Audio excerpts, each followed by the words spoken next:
Azerbaycan futbol tarixində ilk dəfə olaraq qrupdan çıxma alacaqmış Qarabağ Konfrans Liqasının play-off hələləsində Fransanın Olimpik Marsel klubu ilə qarşılaşır.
I'm Leroy George. I'm 35 years old. I played 2 seasons for Karabakh in 2013, 2014, and also season 2014 and 2015.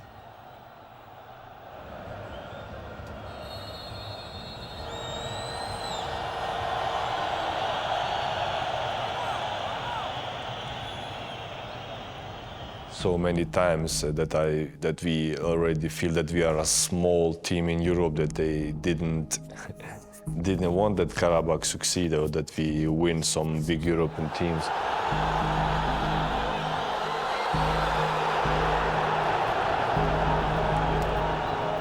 Yəni ümumi baxsaq, yəni olan hadisələrə baxsaq, Azərbaycan futbolu üçün təkcə deməzdim Qarabağ üçün, ümumiyyətlə Azərbaycan futbolu üçün çox böyük zərbələr olub. Həmin o haqsız qərarlar. Çox hakim səhvlər olub bizə qarşı və mən onların hamısının təsadüf olduğuna inanmıram. Xüsusilə də biz qrupdan çıxmaq şansımız olduğu məqamlarda baş verdi o səhvlər. This game I remember fresh in my head. I never forget this game. Dekabrın 11-i elə bir tarix idi. Biz o tarixə bəstə belə yazmışdıq. Yəni bizim üçün həddindən artıq emosional bir an idi.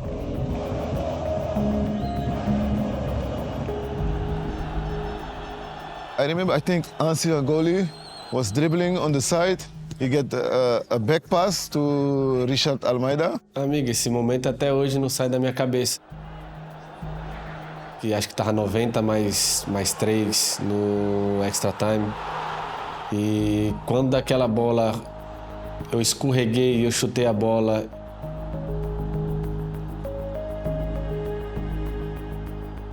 E vi que ela entrou, minha reação foi de levantar e comemorar com a torcida, que nossa, o estádio tava lindo. Gol olduğu zaman mən yan xətt hakimi ilk gördüm və başımı tutdum ki, ola bilməz də, bu qaldıra bilməz bayraq. O juiz, ele levantou a bandeirinha de impedimento ali, parece que uma sensação, sabe, você tá feliz, ao mesmo tempo você parece que você morreu, sabe, você parou no tempo, tipo, você perde a guerra. Mas é uma sensação única que eu tive, uma oportunidade que aconteceu comigo Biz bir 20-30 nəfər burada oturub belə hamı əlini belə ağlaya-ağlaya bəzi doluqsa o anı gözləyirdi. Yəni o hətta oyunçular da çıxmamışdı. Məsələn, o Rəşadın emosional bir hərəkətləri vardı, o başa gedir. Biz Rəşada baxıb biz də əsəbləşirdik ki, biz o hakimə nəsə eləmək istəyirdik. Bu günə qədər o peşmançılığını çəkirəm ki, gərək topu əlimə götürüb imkan verməzdim ki, hakim oyunu davam etdirsin. And this was the goal for passing the groups in the Europa League, and they didn't allow it. This is, of course, is injustice. Mas é uma sensação única que eu tive, uma oportunidade que aconteceu comigo, junto com o Karabakh, que era a primeira vez que se a gente ganhasse o jogo a gente passaria para os playoffs, mas... И мы лишились, как сказать, этого dесерta. Amma meydandan çıxanda həmin o kimin ki ayağına top dəymişdi futbolçu, Inter müdafiəçisi bizə dedi ki, top mənə dəyib. Mən dedim ki, hakimə denən, o da bildi ki, oyun bitib. Biz də yaxınlaşdıq təzən hakimə ki, özü deyir ki, top məndən gedib. O dedi ki, maç bitib. Və oyundan sonra artıq video təkrarlara baxdıqca artıq o hisslər, o artıq duyğular qayıdır ki, hakim bizdən çox şey aldı. The referee had a not so fair decision about not validating a goal, and they played a very good match. They showed to all Europe that their place is in the European football. They were not just guest stars. Много таких мелочей было, и последнее, что было, это игра с Базелем. Почему мы туда поехали? У нас одна цель была, да, мы же игрой поехали туда. Просто у нас свои цели, а у кого-то были другие цели, да. Siz azarkeşləri ola bilsin, kənardan bir epizod görəsiniz, amma biz onu 5 epizodda hiss edirik ki, bu hakim bu günləri bizə qarşı qərəzi var. Rəqibə simpatiyası var. Nə bilim, bilmirəm adını nə qoyum ki, daha ədalətli olsun. I saw the ball that clearly inside. Мяч залетел в ворота на 50 сантиметров. I saw the ball inside, but the referee from the line, he told me he don't like show me that it's goal. So I don't want to take the decision alone. А про ошибку судьи я не хочу говорить. Какой смысл? И так все видели все. Даже президент наш сказал, да, что это он хотел так ошибиться. Он и сделал это. Все. Bilmirəm nə dərəcədə bunlar hamısı təsadüfdür, öz təsadüf deyil. Yəni bir dəfə də təsadüf olardı, rəqibə qarşı bu olardı. Mən deyərdim ki, mən 10 ildə belə bir şey görmədim ki, rəqibə səhvən qırmızı verilsin və yaxud rəqibə səhvən penalti verilsin bizim xeyrimizə. Mən bu şeyləri görmədim. Birdən xəbər gəldi ki, cənab prezident sizi dəvət edin. Axı bizə niyə dəvət edin? Biz keçmədik turu, biz bir şey nail olmadıq. O iclasda oturmuşuq. Cənab prezidentin gözünə baxırıq, döndü. Dedi ki, mən sizi qalib sayıram. Qalibsiniz, dedi. Və buradan qalib ruhuyla çıxacaqsınız. Oyunuza davam edəcəksiniz, dedi. Sizi bir daha təbrik edirəm. Qələbə münasibəti ilə mən hesab edirəm ki, siz qələbə qazanmışsınız. Həm dekabrın 1-də, həm ümumiyyətcə Avroligada və yeni qələbələr arzulayıram sizə.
İnanın ki, futbolçu vaxtımda bəlkə də mənim ən yaxşı oyunlarım Qarabağa qarşı olub. Mən ilk olaraq Qarabağa qarşı öz rayonumda, Zaqatalada, Daşkında çıxış eləyən vaxtlar oynayırdım. Və həqiqətən bu komandaya qarşı çox həvəslə oynayırdıq. Bilmirəm nədən idi. Amma heç vaxt düşünməzdim ki, həmin vaxtlarda ki, mən bu komandanın gələcəkdə baş məşqçisi olacağam.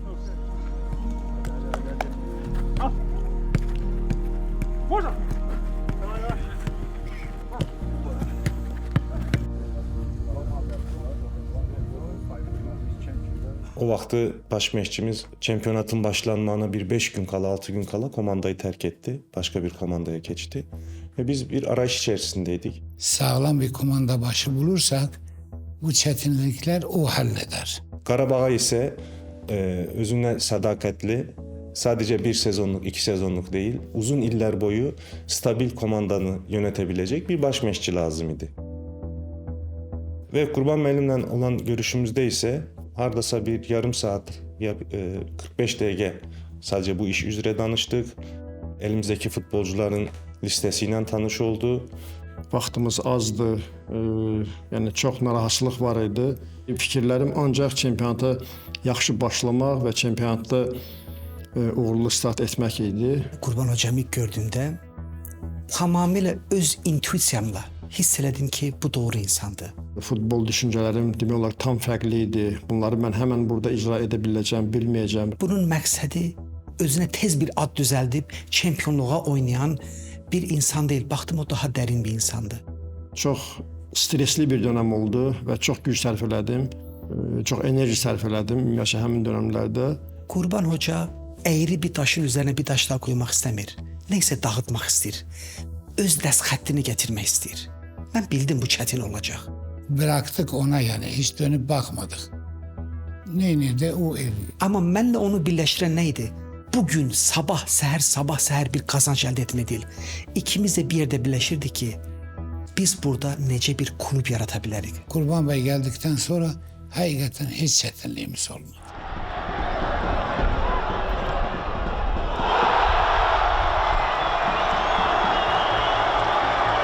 As I didn't have a father, and my father died 92 in the war, he was a really a role model for me 5 years. Смелый, честный, справедливый. Если он сказал слово, можно положиться, что это сделает, выполнит 100%. Вот это такая черта, которая в футболе редко бывает. Como eu sempre falo em todas as entrevistas, ele é um pai, né, para todos nós.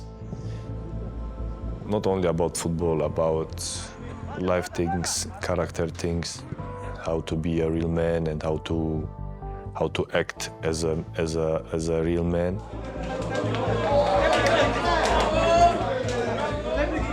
İnanın ki, mənim heç öz ailəmdən belə deyək, ayırmıram bunu. Çünki nə cür mən öz ailəmə qayğı göstərirəmsə, eləcə də bu komandada.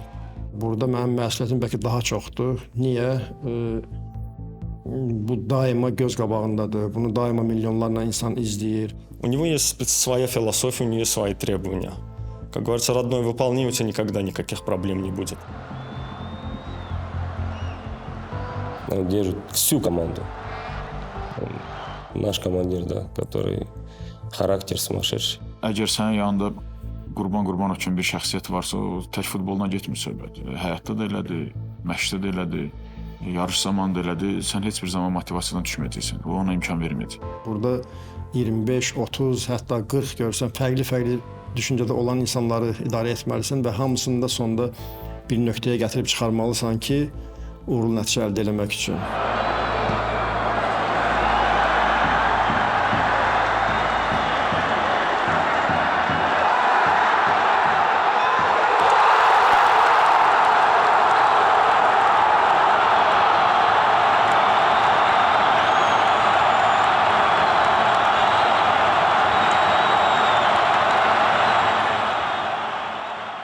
El entrenador es una caja de sorpresa. Especialidades tiene muchas.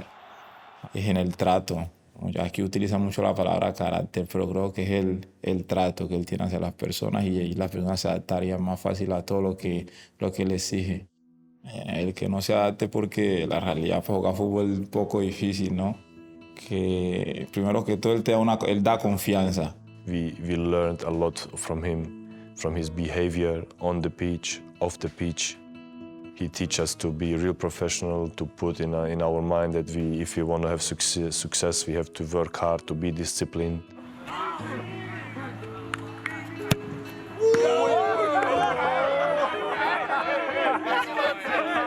He have a mentality only for winning and work. Every time you speak, you need to work more, you know. And I know he's like Ferguson, you know, you need to win every game.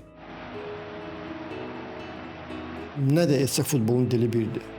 çox bəsit bir belə deyək element götürmüşəm ki, futbolu yəni topla oynayırlar. Oyunun idarəsi bu topdan asılıdır. Və bu topa sən sahib olmasan, bunu sən hiss etməsən, mümkün deyil ki, sən hansısa bir böyük uğurlar əldə edəsən. Он всегда, например, на тренировке всегда все с мячом работаем. Он хочет, чтобы мы больше атаковали, больше забивали. И он нас всегда настраивает на это. Если ты забьешь один, он хочет, чтобы ты забил два. И я думаю, только так можно двигаться вперед. He's a leader. He knows very, very well Azerbaijani football. He knows very well the players. And I think he has even an international mentality. He's not so narrow-minded. So I think, yes, he's the right man.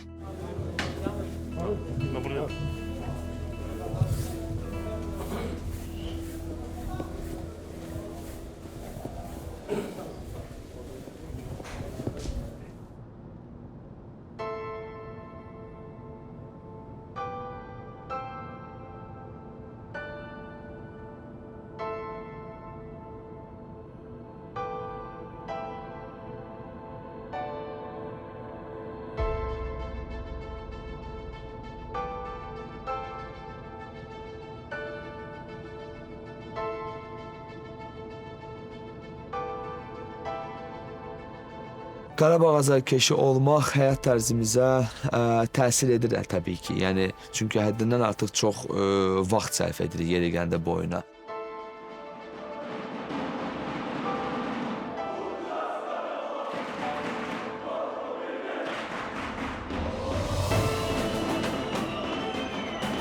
Bizim üçün imarətdən, Qarabağdan, bu tribunadan artıq heç nə yoxdur. Yəni yeri gələndə biz hər cür təhlükənin altına girmişik və girəcəyik. Hace parte de la familia, ¿no? Porque al final todos somos una familia y los hinchas de Carabao son muy respetuosos. Animan sus jugadores, animan su club.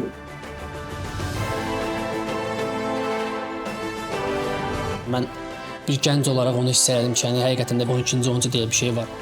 Öz adımdan yəni çox həvəslənirdim və yaxud da ki, necə deyim, onların möhtəşəm dəstəyi adama həqiqətən də güc qüvvət verirdi, stimul idi bizim üçün ki, yəni biz qələbə qazanaq da məğlub olmayaq.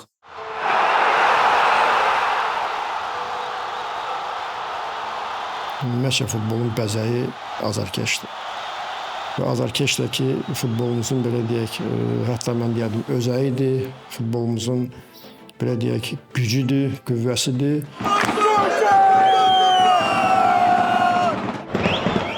Biz artıq yeri gəndə ailəmizi belə düşünmürük. Yəni burada bir ölüm belə varsa, yəni utopik bir məsələdir, amma varsa belə, yəni biz buradayıq onsuz. Yəni oradan qaçan deyilik, oradan heç vaxt qaçmayacaq.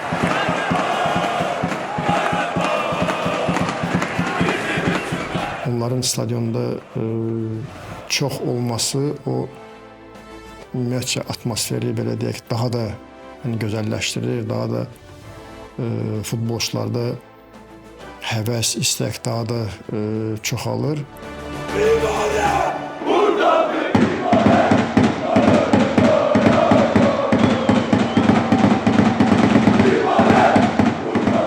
Очень много я видел болельщиков за свои 17 лет в Карабахе. Разные.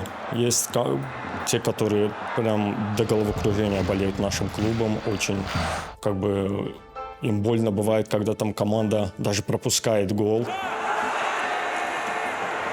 Они доказали уже сколько лет, они на всех играх поддерживают нас. Они молодцы на самом деле. Даже в плохое время, я помню, они всегда были рядом с нами. Большую они роль играют в нашем результатах. Ən maraqlısı da odur ki, nə cür biz bir-birimizə rəqibik, komandalar və azarkeşlər də bir-birinə rəqibdirlər. Və bizim bilmədiyimiz onların arasında müzakirələr var, mübarizələr var, müharibələr var. Qarabağ bizim üçün bir missiyadır, bir məqsəddir. Əsas missiyamız o idi ki, Qarabağı necə ki, yəni futbolu təmsil edir, Qarabağ bölgəni stadionu təmsil edirsə, biz də imarət olaraq həmin o tarixi reallıqları, həmin o işğal məsələsini və s. məsələləri yəni, azarkeş toplum olaraq bu tribunalardan Avropaya və bütün dünyaya çatdıraq.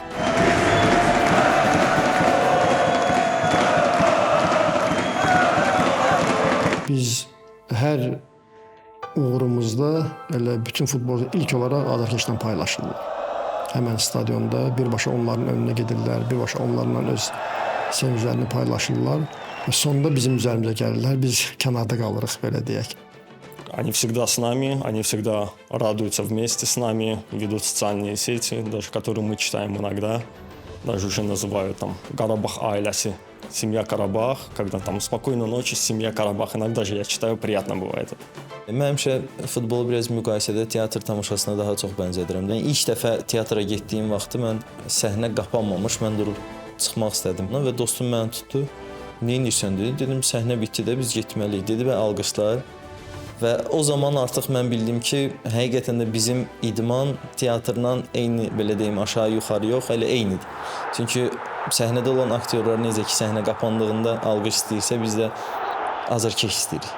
Bağırsın, çağırsın, daş atsın, nə bilim, nə istəyir eləsin, amma orada olsun.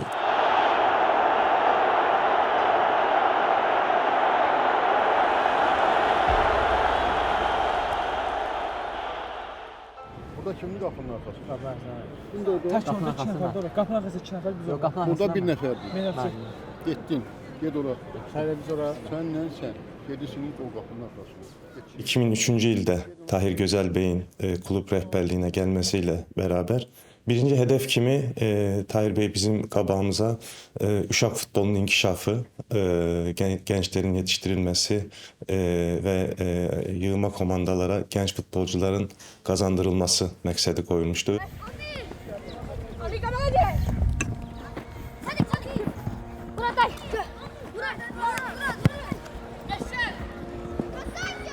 Buradan. 2005-ci ildə yəni uşaq futbolunun inkişaf proqramına görə Türkiyədən yəni tanınmış Həmdi Sərfil Tüzünün dəvət elədilər bura və o gəldi. Burada artıq biz bir neçə qrupamızı da artırdıq. 2005-ci ildə artıq bir yerdə işlədik.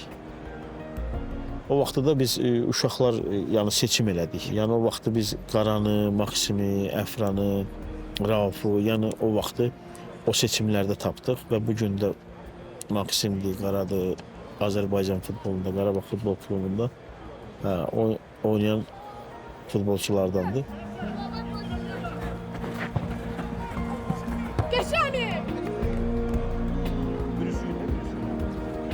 Да, вот тогда у нас главным тренером был Эльшат Худадатов, который работал с нами, можно так сказать, тянул вот это молодое непослушное поколение во взрослый футбол, чему я очень благодарен, потому что его роль тоже была немалая в моем профессионализме.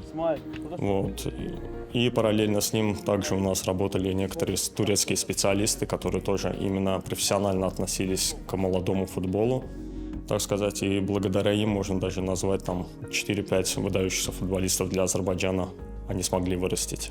Hal-hazırda da akademiyamızın təməlini oluşturan əsas daşlardan birisi o vaxtı qoyulan təməl prinsiplərdir. Əsas prinsiplərim Qarabağda keçdiyim illər və millidə qazandığım təcrübəni bölüşməkdir təbii ki. Çünki özümdə mənəvi borc bilirəm. Mən öyrəndiklərimi, yığdığım təcrübələri cavan nəslə mütləq götürməliyəm və bizdən öncəki nəsil bunu bizə necə eləyibsə, biz də belə etməliyik. Çalışıb ancaq yəni işimizi məsuliyyətlə görməliyik və yəni bu xalq üçün əgər bizim imkanımız varsa ki, gələcəyə kimlərisə bir 3-5 sağlam bir düşüncəli bir insan yetişdirməyə, yəni biz bundan istifadə etməliyik. Amma buna baxmayaraq mübarizə edirsiniz, vuruşursunuz. Başa düşürsünüzmü? Yəni unutmayın ki, futbolda kim çox hərəkət edirsə, kim ağıllı oynayırsa, mübarizəli olursa, o qalib gəlir. Başa düşürsünüzmü?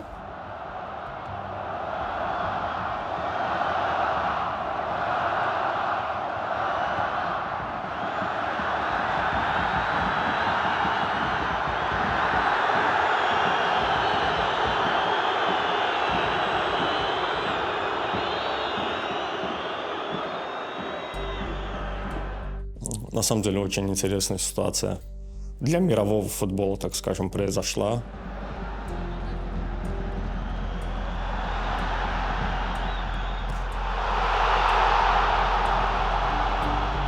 Hey, you know, this Marseille game, team want to win this game, and I have chance, and I don't touch this ball for my head, and I make my hand.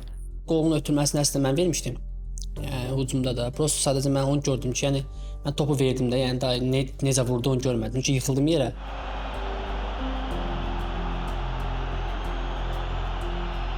And after this, too much talking. Every player, Marseille player is talking 5 or 10 minutes, I think so. Даже я, находясь на поле, я подумал, что он головой забил, потому что это все так realistiklə выглядело. Futbolda belə bir incəliklər var. Top ələ dəyir, yoxsa sən əllə oynayırsan. Mənim narahat olduğum episod bu idi ki, ola bilər ki, bu həm başına dəyib, həm əlinə dəyib girib normal bir qoldur. Bir də var ki, sən sırf əllə oynayırsan. Mən ona görə çağırdım elə İbrahimi ki, bax mən qərar verməliyəm və çox da ciddi qərar verməliyəm ki, sən topla oynadın, yoxsa top sənin əlinə dəyib. Əgər o desəydi ki, mən şübhəliyəm, mən deyəcəkdim ki, onda qoldur. Bu da gördüm ki, çox narahatdır və dedi ki, top əlimə dəydi. Hətta ikinci dəfə mən Maksimə dedim ki, bir də soruş ondan ki, həqiqətən bu əllə oynadım. I tell him yes. He tell me okay. Dedim mən onda hakimə deyin ki, bəs əllə vurmuşam, əllə oynamışam.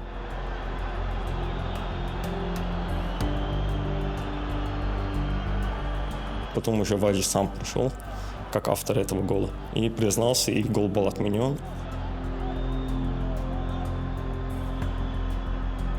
Но Ваджи понимает, что людей можно обмануть, Бога не обманешь, как говорится. Плюс еще мы будем смотреть повтор этого эпизода, и как бы он тоже выбрал путь справедливости.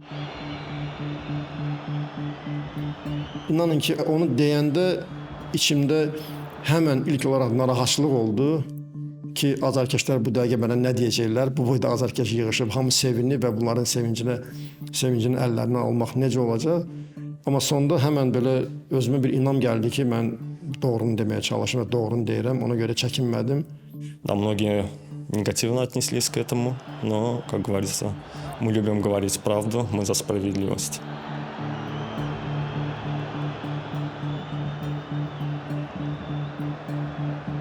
Orada dönüş də yarana bilərdi. Hesab 1-0 oluydu, 1-1 olurdu. Maradona'nın qoluna şahid olmuşuq əllə. Həmin hadisədə Maradona dedi ki, bu Allahın əlidir, mənim əlimdəydi deyə. Amma Qarabağ onu eləmədi.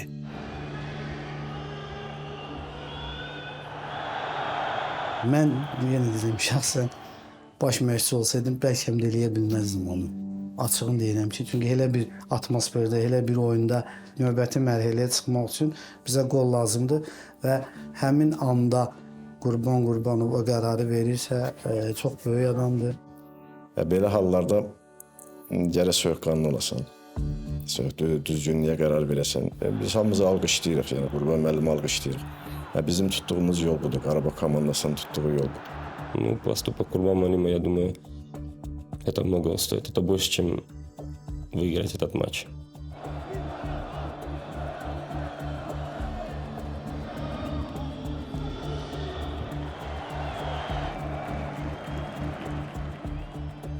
Ola bilər nəyisə itirək, amma biz Marseldə qazandıq və çox şey qazandıq. Və onun Avropada o fair play mükafatını alması o təsadüf deyil. O Marsellə oyunla da bağlı deyil. O bu insanın ömrü boyu ədalətli yaşamasının bir mükafatı idi. Yüzillərlə Azərbaycana qarşı ona haqsızlıqlara verilən tək bir cavab idi ki, yəni biz sizin kimi deyilik bu qədər. Biz çıxırıq, oyunumuzu oynayırıq, bacarırıqsa uduruq, bacarmırıqsa da canımız sağ olsun, gəlin oynayıb fikirləşirik. Amma haqsızlıq əsla eləmir. Yo creo que no había visto o no vi nunca esto, no me pasó nunca esto de que alguien tenga sentido del fair play en una competencia tan feroz y aguda y desleal muchas veces, donde uno quiere ganar como sea, porque el contexto del fútbol es así. Y ver personas como el jugador rival o el entrenador, me parece que a veces me hace avergonzar de de mi sentido competitivo. No es que quiera felicitarlo al entrenador, simplemente lo envidio por tener tanta fortaleza para ser juntos. Karabakh is not anymore a small team in Europe. Everybody know us, everybody know Karabakh, everybody is also afraid of Karabakh. Nobody's happy when they get Karabakh in the European competitions, so we show all of them that they have to respect the team, that they have to respect this group of guys.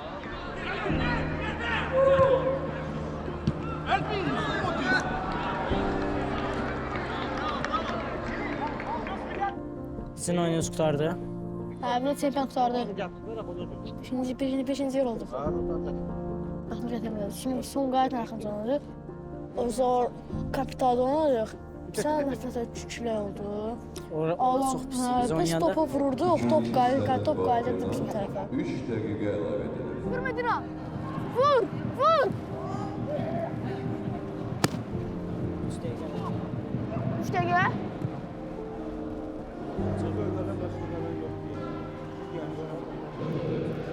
Beş 0 Karabakh galip geldi. Tebrik ederiz.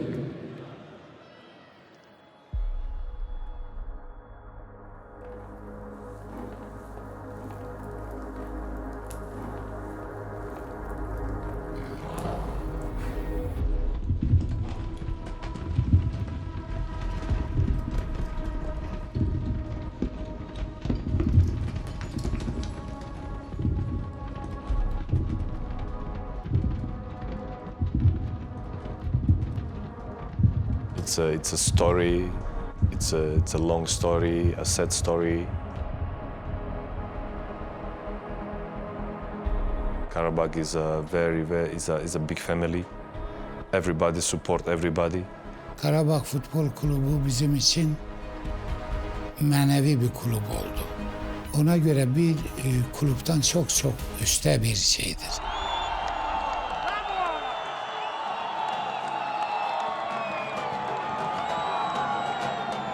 Мы не просто футбольный клуб, да, мы представляли весь Азербайджан. Но я знаю, что означает за это азербайджанский народ. У нас такая ситуация раньше была в Хорватии, так что я могу понимать, как они это чувствуют и принимаю. Поэтому, что такое имя Карабах, за это я играю. We were fighting not only for be successful as a team, but we were fighting also that everybody know that Karabakh is in Azerbaijan. Bu komanda belə deyək, yəni Azərbaycanın gözüdür. Bu komanda yəni Azərbaycanın belə deyək, o yaralı yerinin belə deyək, yəni bir bəlkə də vacib parçalarından hissəsindən biri idi. Well, this club and their success in Europe, for example, that's really like the symbol for all refugees from the occupied territories of Karabakh, a symbol of hope. Yani diyebilirim bir halkın arzusudur Karabakh. Ve o arzuları gerçekleştirdi.